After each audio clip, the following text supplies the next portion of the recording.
Assalamualaikum warahmatullahi wabarakatuh.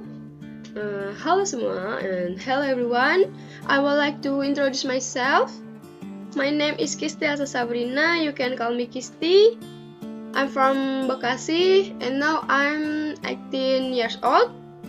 And I'm a college student at Pancasakti University, Bekasi, majoring in information system.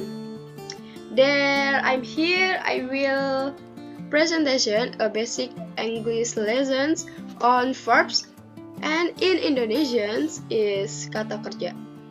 But sorry for my English is not good, and I will present it in Indonesian and some in English. Okay.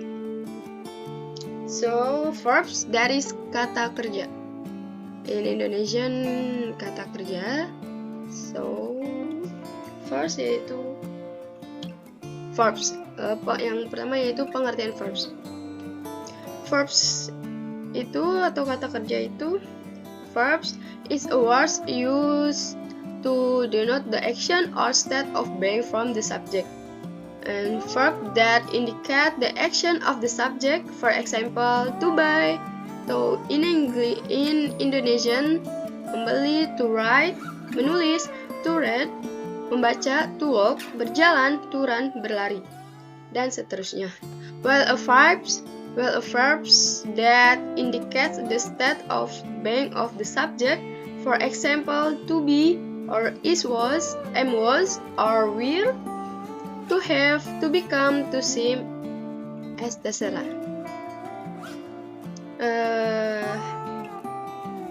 There is kinds of verbs. Based of the shape, verbs are divided into two types. There is one finite verb, or in Indonesian kata kerja. Finite verbs itu sendiri, maaf saya memakai bahasa Indonesia.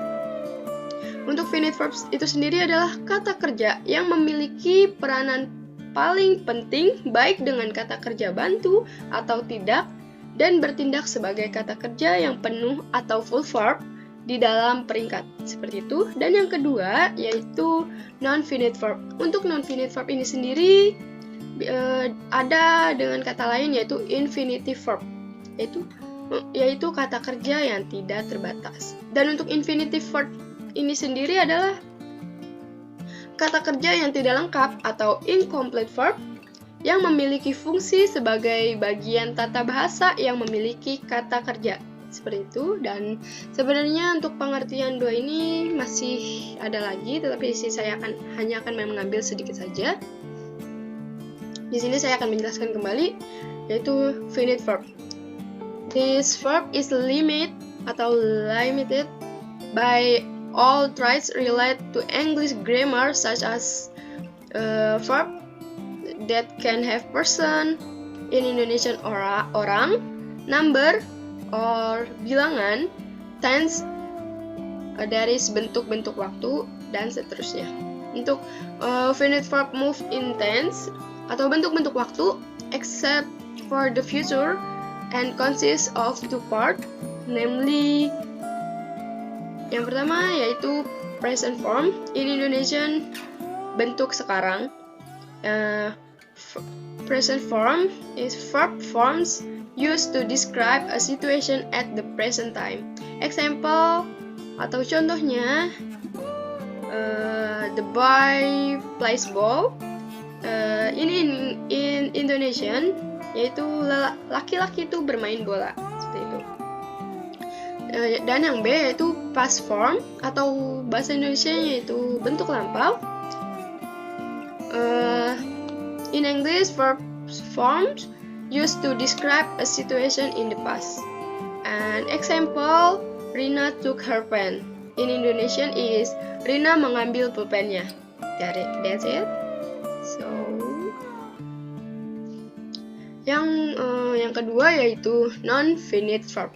The form of the verb is not limited to person or number, but has the form active active voice or passive voice, and some tense, and consists of 3 parts, namely yang first, infinitive or in Indonesian kata kerja dasar, seperti itu. Verb that have not undergone a change in form either due to change in tense or addition of letter ending. Example, she went to the market to buy vegetable. In Indonesian is dia pergi ke pasar untuk membeli sayuran. B. Participle or in Indonesian kata kerja particip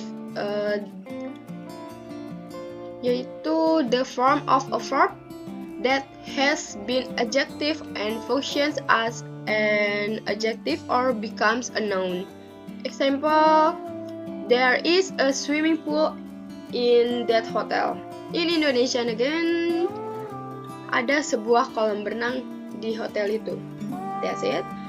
Yang C yaitu gerunds, the form of the verbs that is given that additional letter in and function as a noun or distinguishes verbs. Example, we are talking about K-pop. In Indonesian kami berbicara tentang K-pop. Or example, we are painting about animal. In Indonesian kami kami melukis tentang hewan. That's it. So di sini saya akan memakai bahasa Indonesia, dan untuk presentasi selanjutnya yaitu berdasarkan objeknya kata kerja dibagi menjadi 2 macam, yaitu yang pertama transitive verbs. Transitive verbs adalah kata kerja yang membutuhkan objek atau pelengkap penderita untuk menyempurnakan arti kalimat, atau kata kerjanya yang tindakannya itu sampai kepada penerimanya. Contoh kalimatnya, yang pertama, the man killed my cat yesterday, yang artinya pria itu membunuh kucingku kemarin, seperti itu. Dan yang kedua yaitu I write an email to my father. Artinya aku menulis email kepada ayahku, seperti itu. Dan selanjutnya ada pun bentuk-bentuk objek or form of object yang ada dalam transitive verbs or kata kerja transitif. Ini adalah sebagai berikut. Yang pertama yaitu monotransitif. Untuk monotransitif ini sendiri adalah kata kerja transitif dengan suatu objek. Bentuk transitif ini berupa yang pertama ada kata benda atau noun. Untuk example-nya yaitu the boys play soccer in the field, yang artinya bocah-bocah lelaki itu bermain sepak bola di lapangan. Selanjutnya ada pronouns atau kata ganti, dengan contohnya yaitu the dog nights him, anjing itu menggigitnya. Untuk kata ganti itu sendiri, untuk pronouns-nya ini ada di kata him ini. Him ini adalah yang berarti dia, seperti itu. Dan selanjutnya kata kerja dasar atau infinitive verbs, yaitu contohnya itu we decide to go to Bali the next year, yang artinya itu juga kami ingin pergi ke Bali tahun depan, seperti itu. Selanjutnya ada kata benda yang dibedakan atau jiran. Contohnya itu I like swimming, yaitu aku suka berenang, atau I like cooking, aku suka memasak, atau lain sebagainya, seperti itu. Dan yang selanjutnya ada ungkapan atau frase. Contohnya yaitu she doesn't know how to bake a cake, yang artinya dia tidak tahu bagaimana caranya membuat kue, seperti itu. Dan selanjutnya ada anak kalimat atau bahasa Inggrisnya yaitu clause. Untuk contohnya yaitu I don't know what she want, yang artinya aku tidak tahu yang dia inginkan. Untuk dia di sini atau she di sini adalah untuk perempuan, yaitu untuk perempuan karena dia memakai she, dan untuk laki-laki dia hanya memakai he, seperti itu. Dan untuk selanjutnya ada distransitive verbs. Untuk distransitive verb ini adalah kata kerja yang transitif dengan dua objek dalam sebuah kalimat, dan juga kata kerja transitif kadang-kadang memerlukan dua buah objek, di mana yang satu diantaranya biasanya berupa nama benda tertentu yang disebut dengan pelengkap penderita langsung atau disebut dengan direct object, dan yang lainnya adalah orang atau hewan lain tertentu yang disebut juga dengan pelengkap penderita tak langsung, yaitu indirect object, seperti itu. Untuk contoh kalimatnya yaitu I give a ring to Sandra. Aku memilih sebuah cincin kepada Sandra. Untuk Sandra di sini yaitu indirect object, dan a ring di sini adalah direct object, seperti itu. Untuk selanjutnya yang kedua ada intransitive verbs atau kata-kata kerja atau kata kerja intransitif, seperti itu. Untuk verbs untuk intransitive verbs adalah kata kerja yang tidak membutuhkan objek atau pelengkap penderita untuk menyempurnakan arti kalimat karena sudah tersempurnakan dan dapat dipahami artinya. Dan untuk contohnya yaitu yang pertama, my cat slept in the night, yang artinya itu kucingku tidur di waktu malam, seperti itu. Jadi untuk contoh kalimat ini nggak perlu ditambahkan pelengkap ataupun objek karena di sini sudah jelas, yaitu my cat sleep in the night atau kucingku ini tidur di waktu malam, seperti itu. Dan untuk kata kerja intransitive verbs pada umumnya sering ditambahkan oleh kata-kata sebagai prediksi atau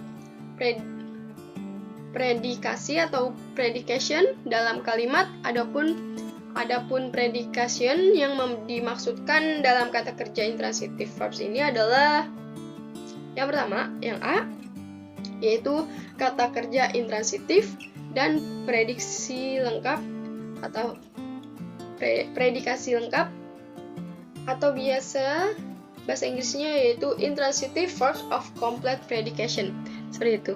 Dan kata-kata intransitif dari predikasi lengkap adalah kata kerja intransitif yang menunjukkan tindakan ataupun action dan dapat berdiri sendiri sekalipun tidak mempunyai pelengkap atau complement, seperti itu.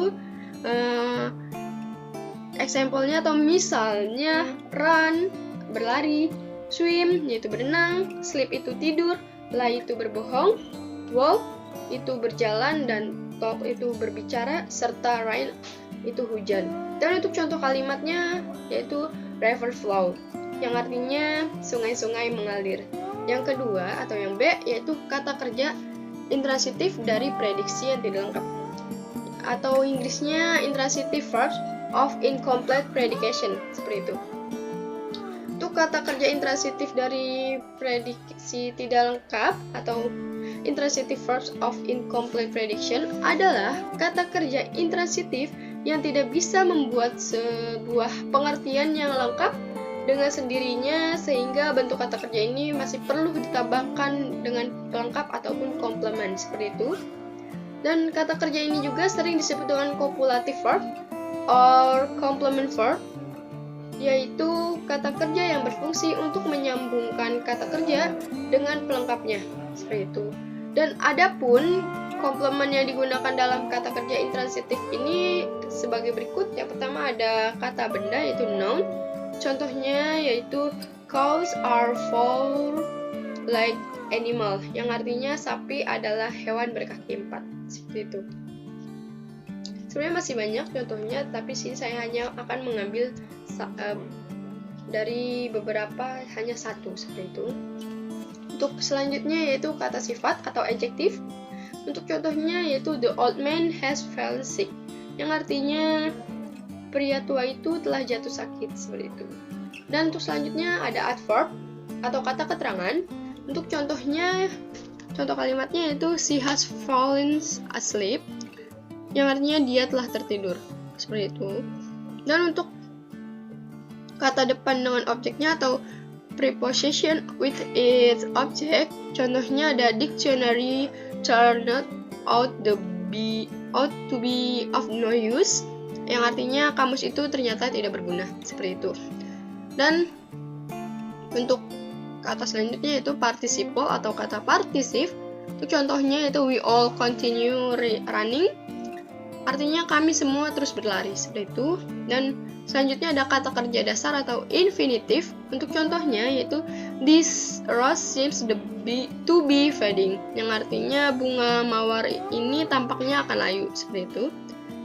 Dan untuk yang terakhir ada anak kalimat atau clause. Untuk contohnya yaitu the good result is what they expect. The expected yaitu artinya hasil yang baik merupakan apa yang mereka harapkan, itu. Dan juga ada beberapa intransitive verbs yang harus menggunakan objek yang memiliki kesamaan arti dengan kata kerja itu sendiri. Untuk objek tersebut dinamakan dengan cognate object atau objek yang sama asalnya, sifatnya atau artinya. Artinya itu intransitive verbs boleh diikuti oleh kata benda yang sedikit banyak telah dinyatakan secara tidak langsung dalam kata kerja. Dan juga jenis-jenis cognate object dapat dibagi menjadi 5 macam, yaitu ada cognate object yang dibentuk dari kata kerja. Contohnya yaitu my family live happy life, yang artinya keluargaku menempuh hidup yang bahagia. Yang kedua ada cognate object yang searti atau sama artinya dengan kata kerja. Contohnya we walk a long way, kami berjalan-jalan jauh, seperti itu. Selanjutnya ada kata sifat yang memberi sifat pada cognate object. Contoh kalimatnya itu I try my hardest, yang artinya aku mencoba dengan segigihnya atau aku mencoba dengan keras, seperti itu. Dan selanjutnya ada cognate object yang dinyatakan dengan kata it. Untuk contohnya yaitu she has not a car, so we must foot it, or go the distance on foot, yang artinya dia tidak mempunyai mobil, jadi kita harus berjalan kaki, seperti itu. Dan yang terakhir ada pelukisan kata benda atau noun dari cognate object. Untuk contoh kalimatnya yaitu we shout applause, they shout a shout of applause. Jadi untuk artinya yaitu kami berteriak sorak-sorai, seperti itu. Oke, lanjut. Nah, mungkin sebenarnya untuk kata kerja ini atau verb ini masih banyak pengertian lainnya seperti yang regular verb or irregular verb dan lain sebagainya. Mungkin ini saja yang dapat saya jelaskan untuk materi verbs.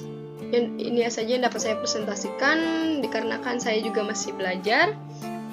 Mohon maaf jika saya ada kesalahan kata dalam pengucapan bahasa Inggris ataupun yang lainnya. Itu saja yang dapat saya sampaikan. Wassalamualaikum warahmatullahi wabarakatuh. Terima kasih. Thank you very much.